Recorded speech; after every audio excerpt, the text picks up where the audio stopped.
So let's say you've been spending years studying a course that you have no passion in, and you really want to pursue something that you know you're naturally good at and passionate about. That was the case for our guest today, Shafiq Chulan, an MC who have been working in the industry for the past 9 years. From managing crises during an event to having emotional setbacks while working on the job, he shared his experiences and ways to develop your skills if you are pursuing for the same path in career. Hi, this is Bryler, and welcome to another episode of Cultivating the Masses. This podcast is a collaboration between Culture Talent and Renegade Radio. So without further ado, let's get to it. Your name is Shafiq Chulan. That's a pretty interesting name, man. Is that your actual name? Yeah, my actual name. Actually, my name is actually very long. Okay, which is? It's actually Raja Shafiq Mohar bin Raja Chulan. Oh. So it's just bad for branding, you know? It's like, what's your name? Raja Shafiq Mohar bin Raja Chulan. That's too long. Yeah, I mean, it's a pretty nice name. You don't really get to hear that a lot, you know what I mean? Chulan. Yeah, it reminds me of the hotel. Jalan Raja Chulan. Yeah. I get that a lot, of course. You know, when before you came in, I actually noticed that, I don't know why, but I felt like you look very familiar, and God knows where. Yeah, you really do look familiar. By any chance, where did you study before? I studied in several universities. Okay. First being UiTM. UiTM where? Penang. Okay. Okay, probably not. All Because I studied electronical engineering there. All right. And then followed by SEGI. So yeah, I think that's about it. And that's about it. Practically USQ doesn't count because I still studied here. So yeah. Right. So in UiTM you studied electrical engineering. Yeah. It's a bit off, right? Yeah. I mean, I ain't judging, man. How does a host end up, being electronic engineering and not being an engineer? Yeah. Here you are, at a podcast. Yeah, cool. Right. I really appreciate the fact that you actually offered. You don't get that kind of offering most of the time. And the fact that you really wanted to share your knowledge, that's something that is very valuable, So yeah, thank you so much, man. I appreciate it. Thank you so much for coming in as well. Yeah, it's amazing. If you don't mind me asking, what's your age, man? How old do I look like? Let me take a guess. Okay. It would be Don't get it wrong. Might strangle you. Right here. 26. Oh yeah. Okay, I'm gonna belanja you makan, man. Okay, what's up? I'm actually way older. I'm actually 29. 29? Yeah, this year. Wow. 29. Are you still single? Yes, I am. Okay, ladies, you know where to find him. Well, this could be the most amazing podcast I've ever been to. Right. So, Shafiq, when you approach us, you mentioned that you really wanted to share about hosting, right? Yeah. So, what was the goal initially, apart from just like sharing about hosting? What did you wanted to cultivate, if you might say that way? Okay, I might just share an actual story that I, had an experience with it's not recently, a couple of years back. So I actually went to an event. And I saw an MC, a young MC, of course. I think it's probably his third or fourth event, maybe most probably. So what I did was I went there and I started to ask him, hey, you're a good MC and stuff like that, Right. And he gave me a response that I was a bit. A bit cringy kind of response, because he said yeah, this is a good job, I earned a lot from this, right. And it's I've been doing this for a long time. I said, okay, it's this dude. So what I learned from that was that the current generation, they're not well equipped with what they're supposed to do. I mean, they know what's hosting and stuff like that. They know what emceeing and stuff like that, but they don't actually know why they're actually doing it. Mm-hmm. Some people do it for the money, some people do it for the passion, right? So we want to make it towards the passion instead of the money part. So from there onwards, you know what? Okay, I just need to, tell people that you have to do things with passion. And that's one. Second thing is that I had an experience from a senior MC who has done it for maybe 15 to 20 years of MCing. Mm-hmm. But they always have a lot of financial problems. Lot of financial. I mean, probably they could hustle for the first 10 years. And after that, they get screwed up. And they have a lot of loans they cannot pay because they can't catch up to the amount of and the load of events that they can do at their age. So at that same time, I also wanted to share on how you could actually utilize that financial aspect of your work. That's really important. Yeah. So from your side of the story, when did you actually started? I do believe that it started way back since uni. Yeah. So this is some. I like to share How this story. how did that started? Yeah. Okay, so I've emceed since I was young. I mean, like since school, and but Wow. for fun, obviously, because back then at school, there weren't many kids who can actually have a proficiency of speaking Yep, English yep. Properly, and they always call me up and say, hey, you know what, can you jadi pengacara for this Right. event and stuff like that. So I was like, okay, this is fun. Till university, still did it for fun in UiTM as well. And then a friend of mine offered, hey, we have this job. You could do it like for 50 ringgits a day. 50 ringgits. Oh my Right. God, it was so amazing. So 50 ringgits a day. So I was like, okay, for how long? 10 days. Okay, so as a kid, as a student, 500 bucks in your pocket after 10 days. Why not? So I was like, okay, I'm going to do this. So it all started there. That was 9 years ago, by the way. Yeah. So it has been 9 years of. Almost 9 years. Wow. When I was 21. So yeah, it's close because in March it turns 9. So my career turns 9 years. And so yeah, from that 50 ringgit, and then people pass walking while I was hosting and emceeing. Actually, it's not emceeing; it's actually broadcasting. Right. When you sit behind the at the console, you Right. say what you have to say. I was at the curve. Hey, ladies and gentlemen, welcome to this and that. All the discounts. Oh, you did that? Yeah, I did that. Oh, I did wow. that. So that was what I did before, and people actually pass by and say, "Hey, you have a very nice voice. Have you ever considered doing some road shows?" And it's like, "Oh, what are road shows?" And then it's like, you just go outside and mingle with people and stuff like that and promote our products. So I said, "Okay, so for how much?" And so he said that it's for 150. I was like, you just have to just put aside the math right there. Right, 50 right. ringgit and 150. Yeah, I'll take yeah. 150. So from there on, we started to grow. I really enjoyed it. Yeah. Speaking of hosting, right? You see, I do notice that every host has this similarity in them, which is a very powerful word. Actually, it's called charisma. Yeah. Right. I wanted to know if you actually had charisma from the beginning of the stages of hosting, or it's something that you develop along the way. The thing about charisma is that it actually started from a very negative aspect. What do you mean by that? Could I say it in Yeah. those terms? Because when I started emceeing, I didn't expect it's gonna be an actual job. You see, people back then, people always say that this is just a part-time job, something that you don't do permanently, something you do over the weekends, stuff like that. Right. And actually, I put a stand and said, hey, you know what? I'm gonna make this happen. I'm gonna work and make sure this becomes my full-time job. And I didn't get a lot of support, by the way. So it was really harsh because even the people around me, friends, even family, say that why are you wasting time? You've been studying engineering. You could have become an engineer and stuff like that. Right.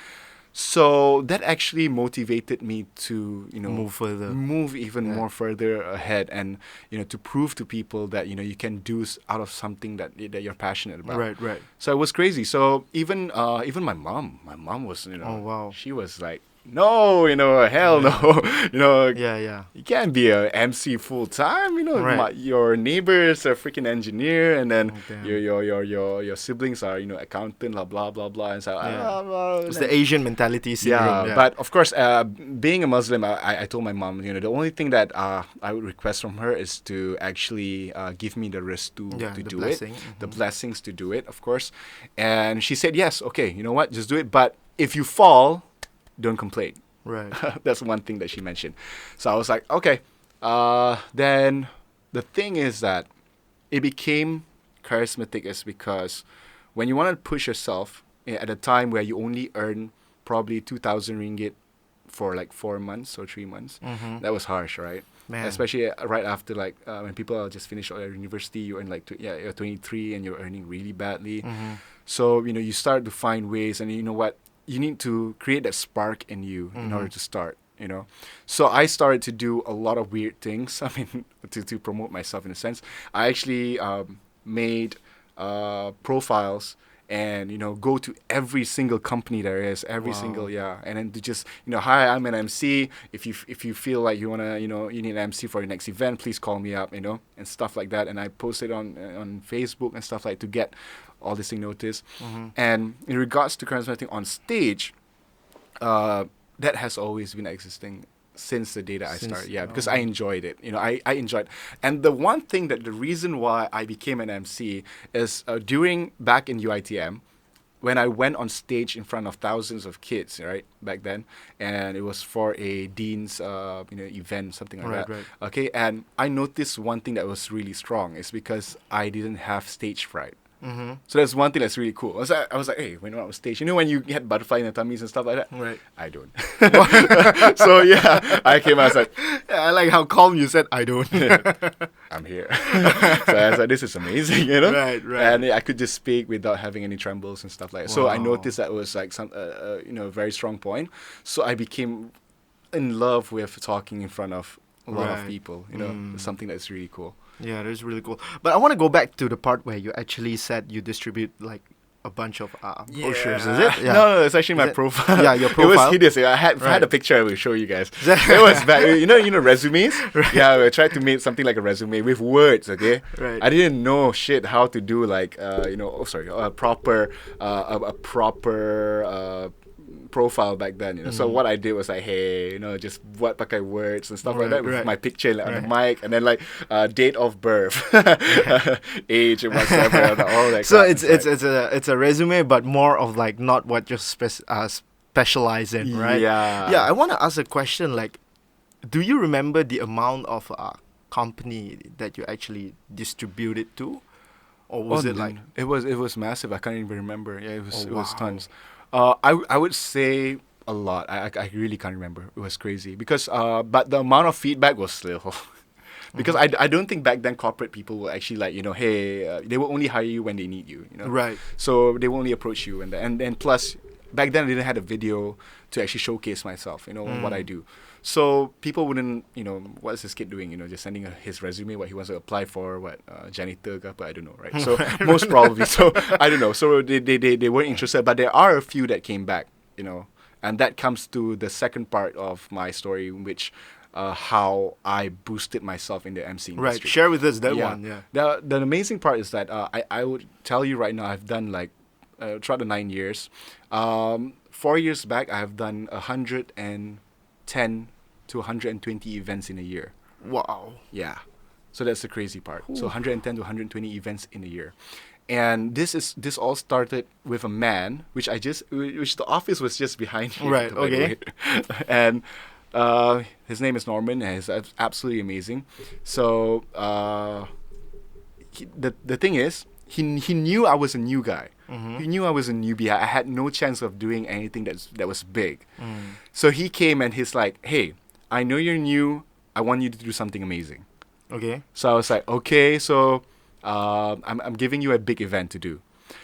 I was like, okay, how big are we talking about? Right. So imagine this dude who's earning like 150 to like about maximum back then, about 500 a month. Sorry, an event, sorry. Yeah. So that was crazy, you know? Mm-hmm. And suddenly, this dude came and just like, hey, do this event. I'll pay you 12,000. Right. For 3 days. 12,000. 12,000. For 3 days. Yeah. And I was like, what event was that? I was like, LPGA. I was like, whoa. Sorry, what event? LPGA. Okay. Yeah, the women's golf tournament. So I was hosting that alongside with Daphne and Daphne Hiking, by the way. Mm-hmm. That was amazing. Those years were amazing. Those years were amazing. Right. So, I had a picture still. Anyways, nice. So the fun part was that when he told me that, I was like, 12K. I can't. I honestly said I can't. I can't do it. Why? It was just too much. Dude, this guy was earning 500 and suddenly went 12K, you know? Yeah. On the table, I said, no, why? No way. I said, no. And so he had that look, like, seriously, kid? You know? It's like, then how much do you want? I said, I don't know. I maybe 1,000 ringgit. I'll probably do it per day. It's like, okay, we're going to give you 8,000. It's like, I said, no, I can't do it for 8,000. I said, then what do you want? So they said, I really don't know. They said, okay, I'll give you 6,000. Take it or leave it. Wait, that's supposed to be the other way around. Yeah, that was supposed to be. So it's like you're supposed to be asking for more. Because you, as a person, as a talent, of course, right? You kind of can ideally know what you're worth. Right. In a sense. Well, at that particular, I thought I was worth that much. Right. So because of that event, That's very actually- humble, man. Yeah. I actually, oh, thank you, man. Yeah. So but it actually taught me that, okay, you know what? You're actually worth more than that. And because of that event, I had loads of contacts came over right after, because I hosted with a lot of artists and hosts and as well. And that was the first time I think Elizabeth Tan. Yeah, Wow. yeah, it was getting popular right then. So I was like, oh, that was amazing. So hold on. So you took the job for yeah, 6,000. yeah, obviously I did. Right. Okay. It was an amazing time. So yeah, obviously I took the job, and I was like, okay, and that was the best experience I had. You know, one of the biggest events that I had back then. So it was so amazing. So I had this, I just had to do it. You know, because I knew one thing about MCs is what they forget is that if you have an opportunity, you gotta grab it. If you see something, it might be free, might be, you know, high paid or whatsoever. Whatever opportunity you see that can improve your career, Is there room for self-growth? Yeah. you have to take it. There is a no. And after that, every single event that I came across to, or if I received it, if I'm free, I'll do it. Until now, it's extremely hard to find a holiday, by the way. It's crazy. But I mean, Yeah. since it's really what you love doing, you don't even really Yeah. mind, because it's already like, it's not work for you, Yeah. right? Yeah. But in that case, I could, sometimes when you love something that you want to do, but there is something called a burnout at the same time. Oh, definitely. Yeah, Yeah, so you definitely. want to avoid that. Even if you hit it, you must take a holiday. So how did yours happen? At what point did your burnout happen? Oh, okay. The best things I realized one thing about my career is that I didn't had time for friends and family, so that really put a lot of emotional toll on me. So I took it in a way that's all right. You know what? I gotta do what I have to do. You know, I'll just work. And at one point, it happened 2 years ago actually. So imagine this for all these years, I didn't get a burnout till that point. So I did 13 events in 10 days. So in 11 days. Oh my god. 13 straight events, and I had like 2 days or 3 days break, and you know, I had like another 4 or 3 events, I can't remember, right after. So I took the job. I took every single job, and the worst part was every single job was different. So imagine that you go to an event, like for example, it's a family day, so you go all hype, chirpy, and stuff like that. Then the next day it will be a protocol event.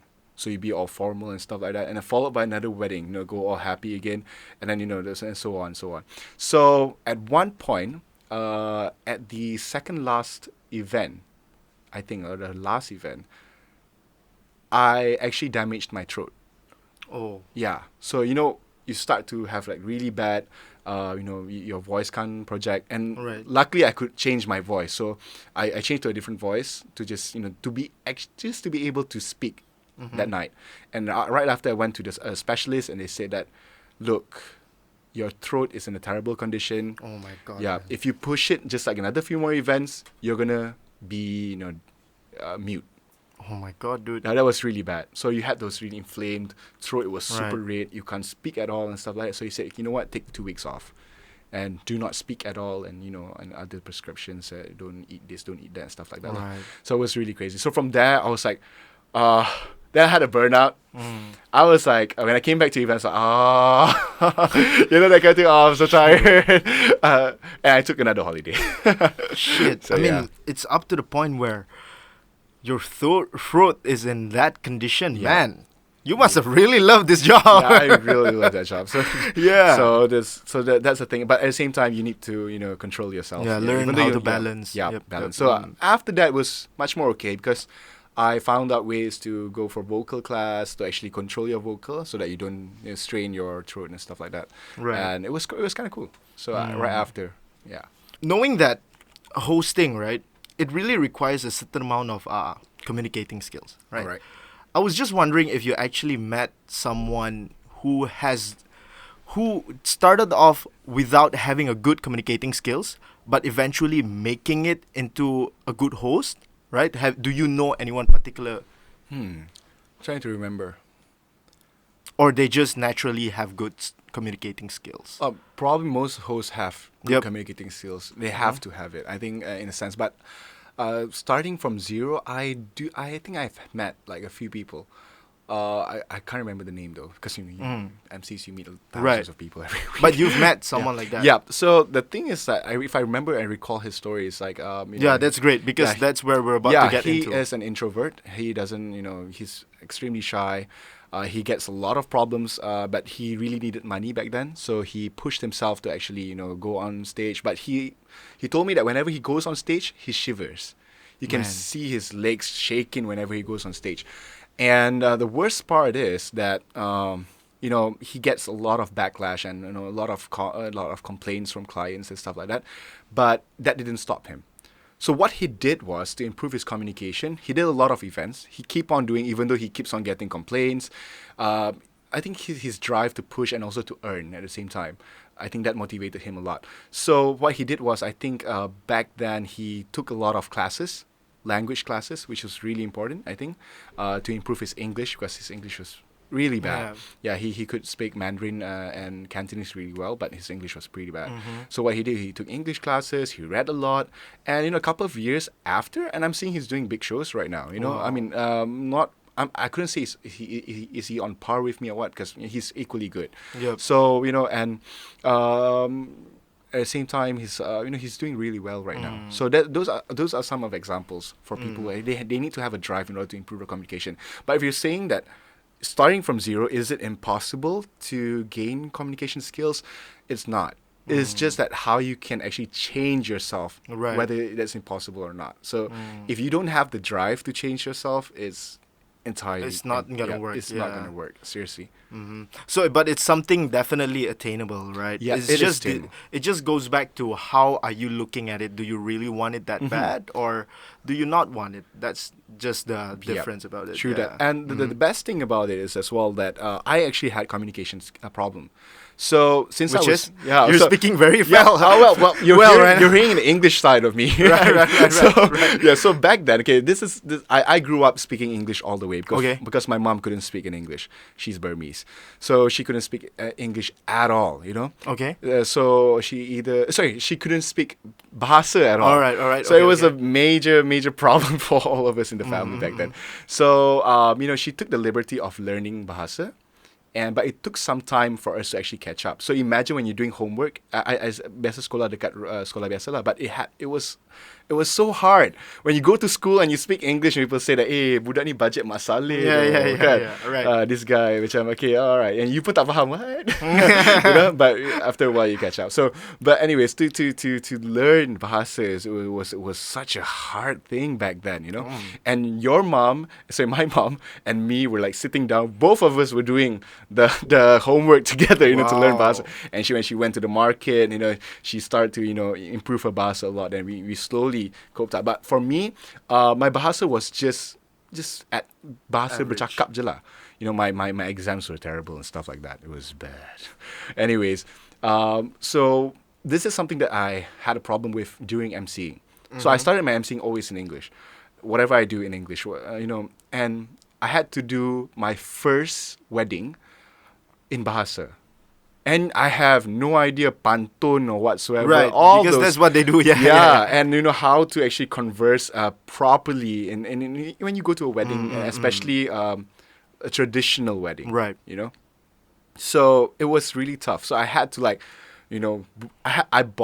went to a bookstore. I bought 7 books of tata bahasa and then penulisan and then all those books, and I have to study. I did even a book from SPM, right? To actually read. And what age was this? Just recently. It's like wow. 20. No, not so recently.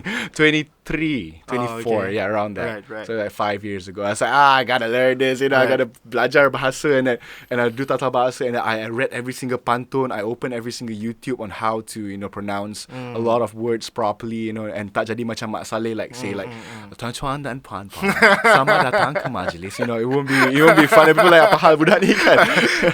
Mamat ni. Yeah, Mamat ni lagi kan. This guy. Right. So yeah, it was a struggle for me in terms of in the communication base in terms of bahasa back then. So now obviously it has improved significantly due to that, and the number of events that I've did in bahasa was amazing.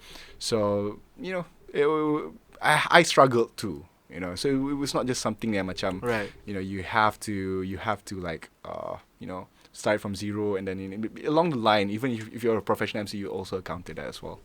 I do want to get a little bit into like the sad side of stuff, right? Okay, yeah. I mean, I personally believe that it's always great to share the story of success. Uh-huh. However, we do need to keep that transparency going on, right? Yeah. Which is the fall, the downside, and whatever they do, right? So maybe you can share with us a little bit on your side. What happened? Yeah. The sad stuff. Okay. Yeah. I got two stories.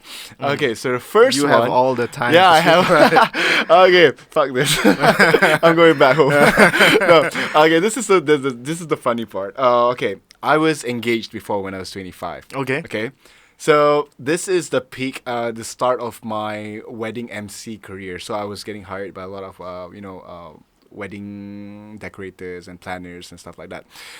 So I was engaged, and eventually things didn't happen. Right. After a year and blah blah blah, and then you break up, and then obviously I was about to get married in 2 months, and yeah, I was about to get married in 2 months, and got cancelled. Right. So I was like, Shit. and imagine this, being a wedding MC, Right. going to a wedding, heartbroken, Oh, man. not getting married, looking at happy couples, happy parents, happy guests, and then pretending. No, I'm not pretending. I was actually really happy for them. It was just it was really hard to swallow. Right. And every single time I finish an event, I will go run to the smoking area. I will not smoke, but I will cry Oh man. every single time. And imagine that I have like 2 to 3 weddings in a week. So, and this is something that everyone can learn as well. I mean, for people who actually want to do MCing, you'll be encountering a lot of emotional problems, emotional aspects about you. Being sad and everything like that. You just have to suck it up. Yeah. That's the best advice. Because I of could the give. nature of the Yeah. work itself, right? Even if I had anything, I had one time I was into a really bad accident. My car flipped over. Oh man. And I had like a big hole in my hand that I still Oh, hear. damn. Yeah, it was a hole in my hand. I could see my bones and stuff like that. The next day, I still went for an event. Yeah. So, it was crazy. The next day, I just went and pretend that nothing happened. Clients ask me like, dude, you okay? I heard that you had an accident yesterday. Nah, I'm fine. Let's just do the event. Bali to, oh my God, my hand. Help me. But Right. I will never show a negative emotion at an event, regardless of whatever happened. Someone, even my grandfather passed away recently as well. I've never, shown how sad I am over it. Even if I broke up with someone, still go into an event, smile always, Right. never stop smiling, and then showing this positive energy that I have, so that people don't see that other side of you. Yeah. And people always say, "Hey, you're always so happy. Are you okay?" It's like, yeah, I am. But to us, we know how depressing it can be and something. But at the same time, you gotta cope with that depression. Sometimes sometimes you will encounter depressed moments. Right. Right. You have to find ways like to fill up the gaps. Do a lot of jobs, go out with friends, travel the world, and stuff like that. Okay, and then comes the second story. I think this is something that I get a lot. I mean, not being proud or just bangga sangat dengan what I can do, but people always ask me like, why aren't you a host? Why don't you do hosting like for TV or radio? I tried. Right. To be honest, I tried. With this voice I had, I tried. Right. But I always get rejected. I'm not sure because of looks or whatsoever. But when I go, and then they'll always say that, what, I've done once. I wouldn't mention the name of the show. Right. I did like a mock run for I think close to 2 to 3 months. It was crazy. Every single day doing mock run and ensuring that, hey, you know what, you are gonna be the host of that show. And I was like, yeah, man, this is gonna be a good thing for my career. Being a host and being an MC at the same time, I'm gonna get paid a lot. I'm gonna do something that I love. And after that 3 months, and branding just comes in and say, hey, we selected another person who's actually an artist to take over your job. So that was really crazy. So I was a bit down, but I knew that I still remember some of the words from my fellow senior MCs. They said, and also hosts, they said that, hey, you know what? MCs get paid a lot. So, don't bother about that. And then they just give those motivational stuff. Right. So I just make myself feel better. But if you ask me, like, would you try again? Definitely. If I had the chance, why not? Right? So it's like I said earlier on, if you have an opportunity, just grab it.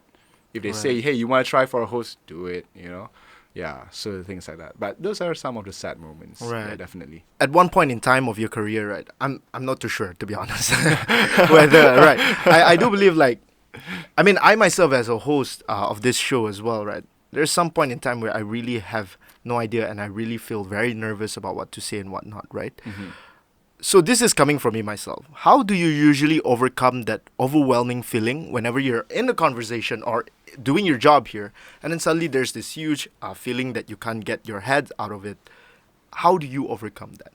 Okay. If that ever happened to you. Before an event or after an event or during a conversation? During, before, after, anything really. Okay, Yeah. cool. So basically, if what I normally do, I'll always take deep breaths before I do something. I'll take 3 deep breaths before I do something, and then I have to put a lot of positive thoughts before I go on stage or before I talk to someone, and I will need to also know what I'm about to say. So all those things come up to what we call pressure, right, and stress. Right. So it's really hard to say, because what you always have to push aside. I don't know. I just like to use that word. Push aside momentarily, get a grip, then only say what you have to say. You do not say things when you're under pressure, or before you don't have. If you don't have the thought, or if you don't have the focus for it, do not say anything, because you will definitely slur out your words. Yeah. You will definitely say it wrong and everything like that. So you need to have that focus. And the best way to actually, to actually train that, one is obvious. You have to do a lot of events. You got to get a lot of experience in order to overcome certain problems when you're on stage. And sometimes there is also times where you get freeze, right? You froze on stage, right? Like suddenly macam, next in line will be, and then you just froze like a couple of seconds, and that awkwardness. It happens. To me, sometimes it does. Probably now, no, but last time, yeah, it does. It did happen before. So what I did was I covered it up with something else. Then like, hey, I was just joking with you guys. Right. And you guys think that I'm gonna freeze right here. Things like that. Just make a joke out of it and stuff like that. Ninja reflex. Yeah, right? ninja reflex. Or speaking of that, we'll share that part where we actually have There we go. like serious situations. But I'll share it later. Mm-hmm. So the best thing is, like, you have to immediately get your grip. Get your grip as fast as you can. And that focus, you just cannot run away from it. Yeah. If you're in that dire situation of needing, yeah. Mm-hmm. And of course, take your deep breath. If anything, if you have any problems, take a deep breath, think about something really good. For example, if your mom cooks good pasta, just think about it. Oh, it's amazingly good. I'm going to go back and eat it and go back on stage. Yeah, don't think about anything else. Right, so share with us the thing that you wanted to say about ninja reflex. And Okay. all that. Yeah. That'll be Okay, interesting, this is I the believe. key thing that every MC needs to have, is to be prepared when the worst of the worst happens during your event. There are a lot of situations that I've been to that, there are situations that are really bad. Like, for example, people dying at an event. So, that heart happened? attack. Yeah. Oh, wow. So you need to know, like, how to not make everyone panic. So, hey, someone's dead. They run away, guys. That will be like, hey, what? You'll just create chaos and stuff like that. So, definitely avoid that shit at all times. Just for all the future MCs, if you're gonna do an event, do not panic. So that's the number one thing. So what happened to me was that we had an event. Of course, this event was a wedding. It was a very big, grand wedding. It was held at a hotel, a very well-known hotel, of course. And the power went up Okay. at a wedding. And this, we're talking about, 12, 18, what do you call it, follow spots, massive speakers all around, with dignitaries, a lot of amazing people at the event, well-known people at the event. And then power went out your mic's off. You have no clue on what to do, right? So when you're talking about reflexes right there, so an MC must know what to do and not be panic and create chaos and try to minimize the damage that has already happened, right? So what I did was I ran, and this is something that I have no idea where this came from. Is it based on experience, or is it just, intuition, or, or dalam otak ada, the devil and the angel what to do. I don't know. Right. But the thing that I did for that kind of situation was that I ran straight to the console. I said, if the power comes up, we're gonna dance. Mm-hmm. Play any good music that we can dance to once you get the power up. Okay. He said, okay. So then I went, then I just ran in front. I saw some dancers. I said, hey guys, can you guys dance right after this? Because we probably won't have enough, probably won't have like, lama juga tak ada electric and stuff like that. So the power's out. So I was explaining to them, okay, once the power comes up, we'll dance. Right. And I was like, we dance? Okay, yeah, we dance. So I was like, okay. And then I ran straight on stage because people still didn't know why was it blackout and only emergency lights. So I ran on stage. I just shouted out of my lungs, and I was saying, like, hey, everybody, we're going to have a surprise coming up, so please, I need everybody to stand up. So I was running across the room, stand up, and everyone was like, this is at a wedding, by the way, ladies and gentlemen. So everyone stood up, and I was like, okay, I got everyone stand up, power's not up. Okay, so what should I do? Okay, buddy, I need you guys to clap, louder so we can, because we're going to get this surprise up. If you guys want, imagine this is shouting, this is screaming, like, and everyone could hear. I was like, okay, thank God everyone wasn't that kecho, but and I was like, okay, I want everybody to put your hands up and then just clap your hands and everything like that. I said, not enough energy. So it's like left and right, try to get that. And I look at it, power up, and power's not up yet. Oh crap, what do I do? Okay, just do that. Okay, so then I actually like gathered everyone. So I want you, and by the way, Chef One was there. So I talked to Chef One, you gotta come in front, and then grab everyone in front, and then lights came up. And that's the best part. Music came up. Dancers came in. Ladies and gentlemen, we're gonna Zumba! Oh my God. That was the amazing part. Dude, that's a good way to save a chaos, man. Yeah. That was the best experience I had saving a chaos. Right. Yeah. So that was the only time that ever happened. That was the only time of that kind that ever happened to me. The thing is that the bride and groom, till today, did not know that the power went out. What? They thought that was, hey, you know what? Remember that surprise you did for us? That was so amazing. I was, don't worry about it. It was all planned. So I was like, yeah, that's cool. My God. I was like, okay. So that was crazy. Wow. So that was one of its. But there are like other circumstances that MCs have to take note of. Sometimes you'll get, technical problems are a bit hard to maintain because that's a bit, it's not on your side. But, trying to come up with the right words, the right plan at that given time is really crucial. So MCs need to take charge of the event because you're a master of ceremonies, right? Right. You have to take charge. At any point, like any kind of trouble comes in, for instance, mic not working, normal, shout. You can't do it, shout. Just say, ladies and gentlemen, we'll be right back. If you really can't do anything, okay, we'll be right back. Give us 5 minutes, take a quick break, whatever. And then, probably something fell, hit someone. Don't inform to the public or the people that something just fell, hit a person, and the person is fainted right now. You don't say that. You say that everything's gonna be calm, and we're gonna make sure that everything's good and stuff like that. So you gotta know how to deal with situations. And in fact, there are situations where your VIPs do not show up, things like that. So you gotta be fast. Adjust your lines. As I said before just now, if you ever encounter some problems, take a deep breath first, figure out on what to say next on stage, of course. All right. So let's say one of our listeners right now is actually just starting their hosting career. As a matter of fact, they want to become a host themselves. Yet again, I myself feel I'm in that position mainly because my dad is an MC as well. Wow. Yeah. But only for like small events back in my hometown, right? Mm-hmm. He've always wanted me to continue that legacy, right? And he've always wanted me to become an MC myself. So what should I start doing now and then, and what would be the best advice that you could give to someone who wants to start or just started? Okay, to those who wants to start, just jump on the boat. Try and grab and do whatever events that you could.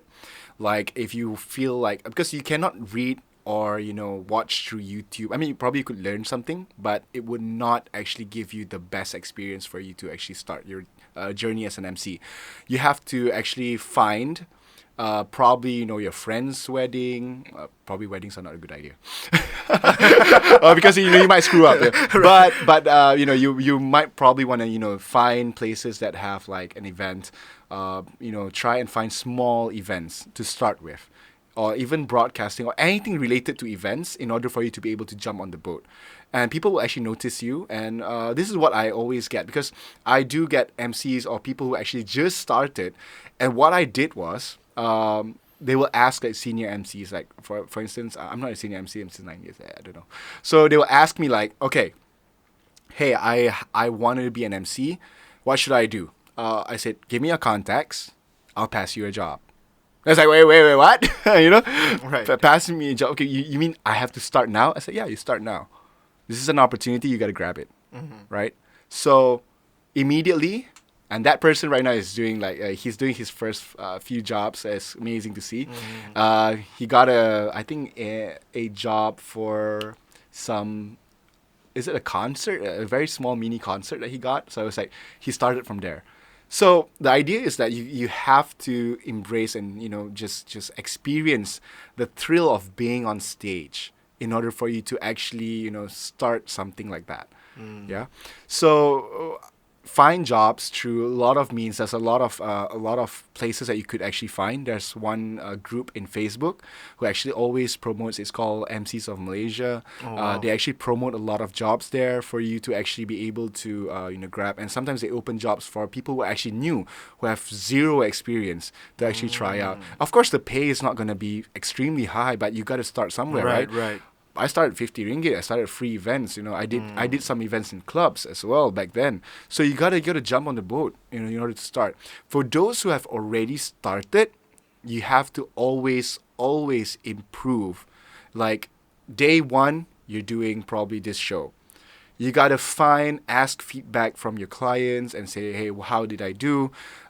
Be honest about it, so that I can improve. And clients gonna be okay, maybe you could touch up on certain things. Next event, find another event. Next event, you gotta improve on that side.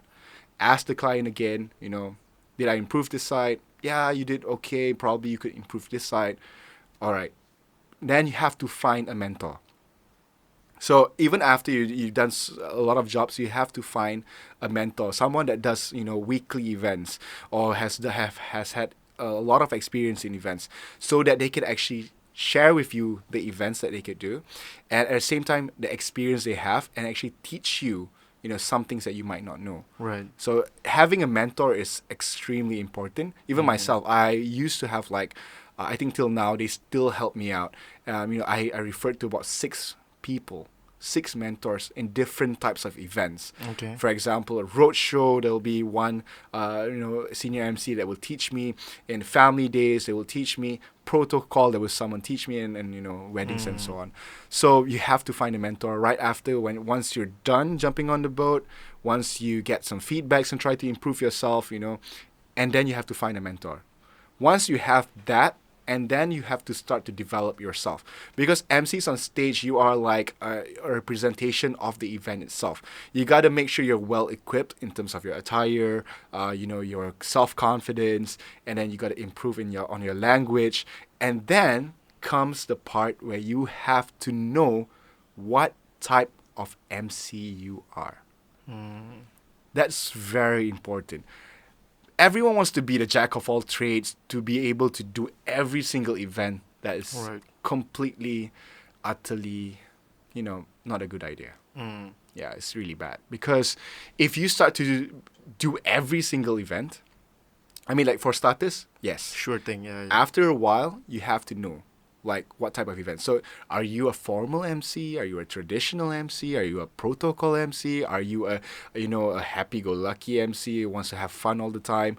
Or do you want to, the type of MC that creates hype a lot, on concerts and stuff like that? So you need to know what kind of MC you are. Then only you can progress to, an actual event that you can focus on. For example, for me, right now I'm doing corporate and weddings. So I try not to do road shows. One, it affects my image as a wedding MC. Imagine like you go to his wedding, it's like, hey, I saw that dude at this toothbrush road show. And it's like, oh no, that ain't fun. It affects the brand. Yeah, it affects your brand, and of course, you wanna make sure that you control that side of you of trying to take jobs that are not non-related to your strong point. So that's something that you have to do as an MC. Yeah, I do believe it's also in order for you to maintain that amount of energy that you put inside the ones that you are really good at, right? Yeah. And plus, for example, if you focus on one, or probably I should say two, like for example, for me, corporate and wedding. So you can actually mix both. You can actually create a different kind of an event. For example, if I do weddings, I don't do like your normal typical weddings. Right. I kind of put some corporate-ish side in the weddings, So it'll be like, ladies and gentlemen, imagine at a Malay wedding kan, putera perempuan. Berikanlah tepukan. Tepuk ganti kita. Everyone's like, this is like really casual and stuff like that at a wedding, the stuff like that. So, and then we go like really crazy, like, we're gonna go 3, 2, 1 to cut the wedding cake, stuff like that. And this is something that you don't see in a normal wedding, right? Right. So, you can be creative in that side. Once you know what type of event that suits you. Right. That's a strong point when you have that. Yeah, when you said that, tuan-tuan dan puan-puan, man, I really felt like I was in an event for like, shit. Guess that works. Right, so just before we end this episode, I do have a few more questions to go with you, right? From your 9 years of experience emceeing, right?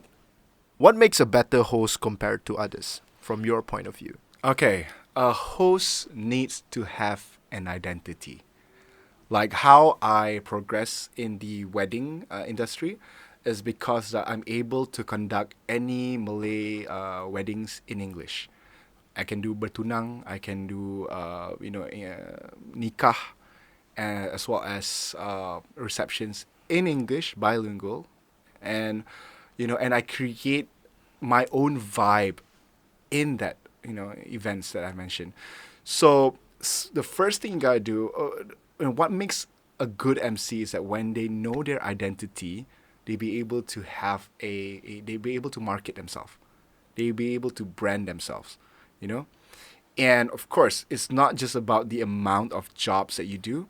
The second thing is that you need to have, when you build your image, you gotta actually also build relations with the companies and the people that you work with.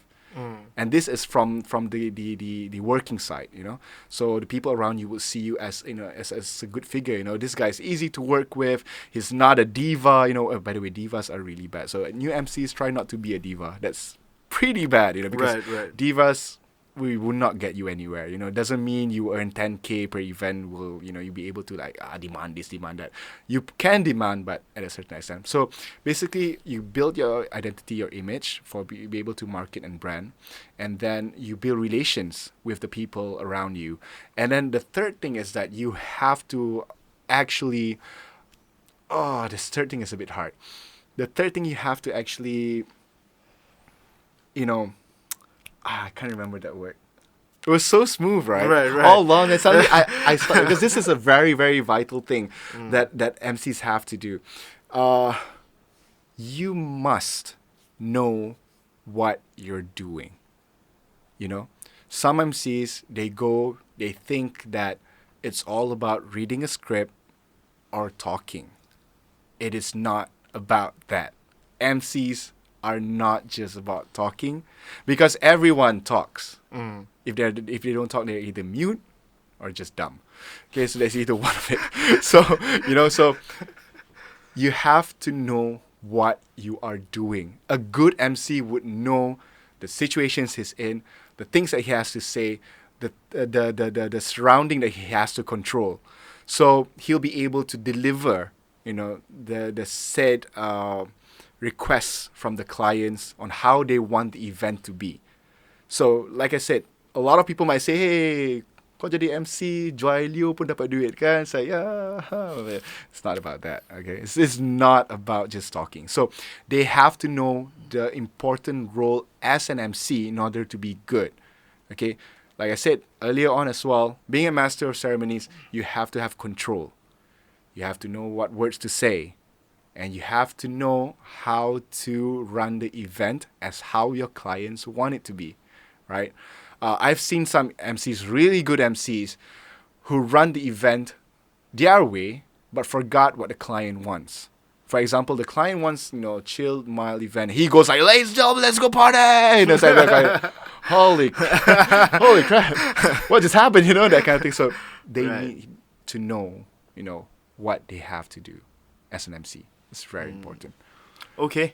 Before we get into the studio, we were having a chit-chat outside, right? You said that you knew this show from your friend Nabil Maher. Shout out Nabil, right? Thanks, Nabil. And then you did mention that there was one of your friend who's quite interested to come on board as well. Yes. Do you mind mentioning the name so we can invite him next time around? Okay, he is Isaac from Las Casonas.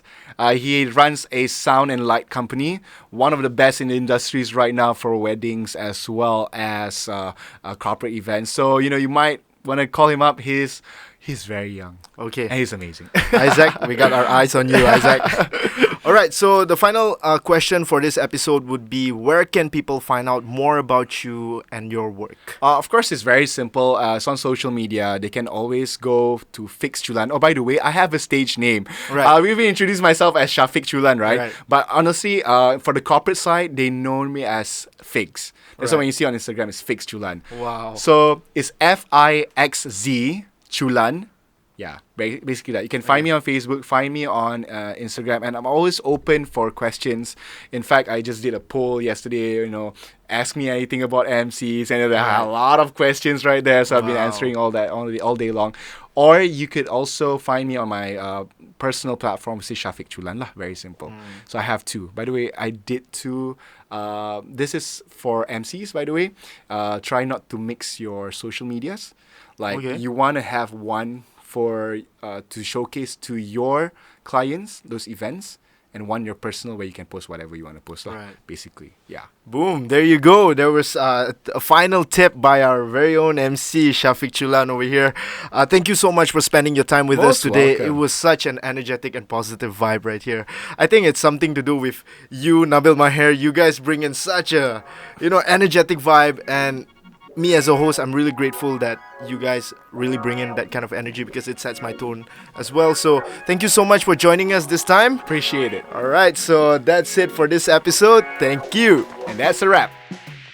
That was 9 years of experience in a single episode of a podcast. I hope you gained tons of value from this podcast. And as a host myself, I definitely did. I just want to say thank you so much, Shafiq Chulan, for joining us tonight. This is your host, Bryler, signing out. Thank you so much for tuning in, and we'll see you on the next one. Hi, I'm Shafiq Chulan, and you have been listening to Cultivating the Masses.